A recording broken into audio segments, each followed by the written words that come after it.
Go Jego! Go Jego! Go Jego! EDSA!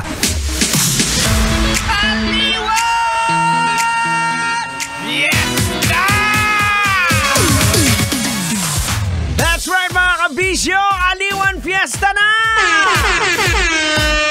O paalala sa mga kabisyo po natin dyan, handa na ba po kayo sa pagbubukas ng tinaguriang Festival of Champions, ang Aliwan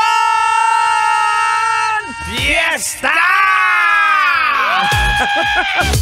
That's right mga kabisyo, don't miss the opening of Aliwan Fiesta 2024 this coming June 27. Next week na po yan sa harap ng Aliw Theater. Abangan po ang iba't ibang festival musicians na maghaharap-harap sa tugtog ng Aliwan competition na gaganapin po yan sa Aliw Theater simula alas 5 ng hapon. At syempre, makijam at makasayaw naman po sa Oxbeat, Yes My Love, Bryce Avila, Arthur Miguel at ang bandang Hilaw! Libre po ito, walang bayad. Ito po ang now trending The Pasacali Concert. Alas 7 po ng gabi, unang araw pa lang yan. Kaya kita-kits po tayo sa day 1 ng Aliwan Fiesta! Kabisyo na sa huling birit na po tayo, huling bomba na ng ating programang EDSA. Kaya ito, hindi na natin patatagalin din to. Pag-usapan na natin to! Trans woman na si Leah Thomas will not compete in Olympics after losing legal battle. Ang korte po ay naglabas ng desisyon na si Thomas is simply not entitled to engage with the eligibility to compete in WA competitions. Since na hindi na po siya member, considered member ng USA Swimming. Oh no! Alright mga kabisyo, logican na natin to, tang!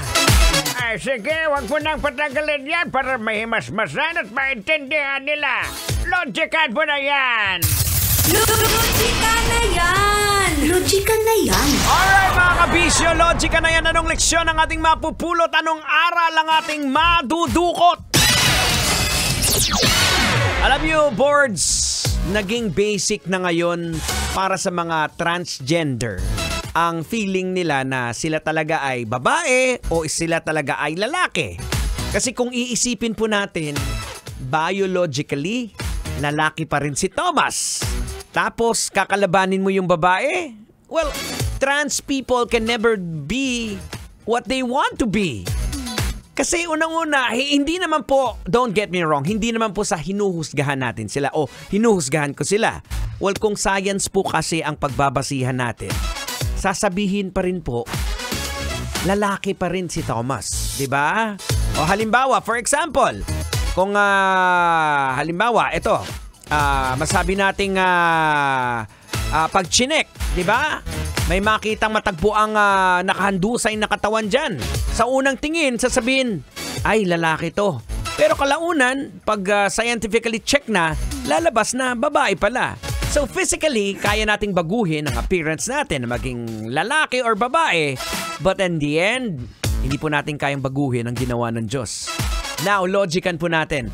Ang mga transgender po na nagpipilit mag-compete sa sports bilang babae ay naglalayon po na magpakilala ng pantay na karapatan, pagpapakita ng kanilang tunay na identity at pagpapalaganap ng awareness at transgender rights. Pero it's ironic to say na naghahanap po sila ng patas na rights. Iumpisa pa lang, hindi na po patas.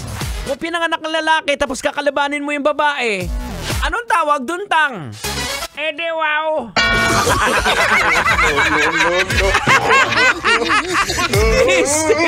Hindi po patas ang tawag dyan.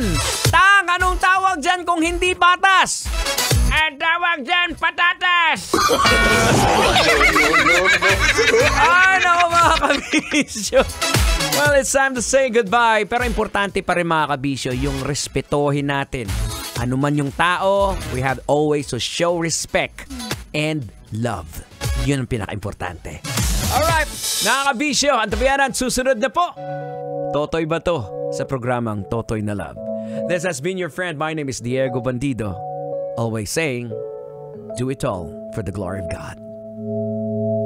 Kailangan pa bang i-memorize yan?